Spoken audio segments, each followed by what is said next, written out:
Hi guys, in this video I will show you how to back up data in Telegram. In order to do this, you first have to launch your Telegram, and after that you need to tap on these three horizontal lines in the top left hand corner. Once done, you need to tap on the settings, and in the settings you just have to scroll down and then tap on the option of data and storage. Afterwards, you will be redirected on this page where it will show you your storage usage in the top, and in the automatic media download you are going to see the option of mobile data. So you need to turn this toggle button on right next to mobile data, and you need to also turn this toggle button on right next to the connected Wi-Fi. You can even turn the toggle button right next to roaming as well.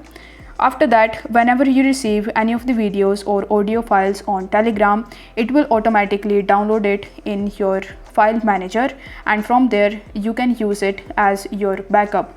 If you want to get your files in some other device of yours, then you will have to back up the entire Telegram folder from your file manager from your previous device, and then you can use the second device and it will automatically back up your Telegram's messages, videos and audios in your new device.